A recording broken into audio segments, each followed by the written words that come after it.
What's up YouTube, this is Tutorial TV and today we're going to learn how to render in Adobe Premiere Pro. So we're just going to open the software. I've got a project ready to go. Let's say this video is done, you want to render it. All you're going to do is go to File, Export, Media. And these settings that I'm using are actually what I believe are going to be the settings 95% of you want to use. It's HD, it's 16:9 ratio, as opposed to 4:3, so I'm assuming this is what most of you want. If any of you have any other render settings you're looking for, just shoot me a private message, leave a comment, and I'll do a tutorial for your settings as well. But this is basic YouTube HD. It's going to fill up the entire screen. This is going to be the best quality that you can get for your device, most likely.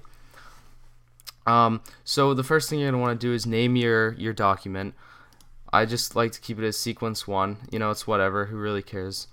It's just for tutorial purposes anyway. Keep the formatting correctly at the top, H.264, and the preset, we're going to make a custom preset, so just go to custom. Start at filters. You don't want any filters unless you want some sort of blur over the entire video. I don't in this case, so I'm not going to check that off. Multiplexer, I like to have MP4s. It's compatible with both Mac and PC, so if I ever get a PC down the road, I can watch all my videos. If I stay on Mac down the road, I can still watch all my videos. So I like to keep things MP4, keep stream compatibility standard. Video, this is where you start changing things.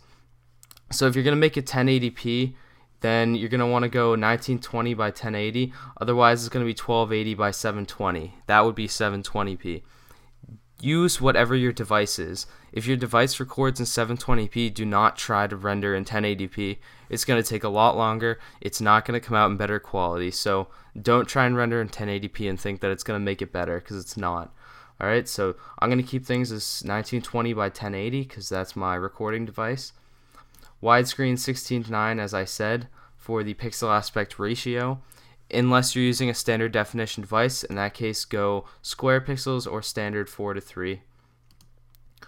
For the profile, you're going to want to go to high. That's just going to give it the highest quality. Leave the level at 4.2. Check off render at maximum depth. VBR2 pass, this will give you the highest bitrate encoding.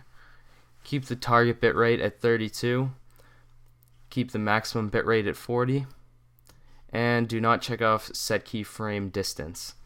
Moving on to audio, we're going to keep everything essentially the same. The codec is AAC, the output channel is stereo, unless your audio device is not stereo. In that case, you can change it for your situation. Audio quality, keep it at high, the bitrate at 160, and check off bitrate. FTP, we're not going to change anything because we're not using any specific servers of any kind. Go ahead to the bottom and check off use maximum render quality. And we're going to go ahead and hit export. Very simple tutorial. I know it's kind of confusing when you're first transferring into Premiere Pro. You might not know how to render. Hopefully this saves you guys some time. If you guys need any specific render settings, go ahead and shoot me a private message, leave a comment, and I'll be sure to do that for you. But anyway guys, leave any comments of other tutorials you want to see. It doesn't have to be just rendering, and I'll definitely get to that. So thank you guys for watching. I'll see you later.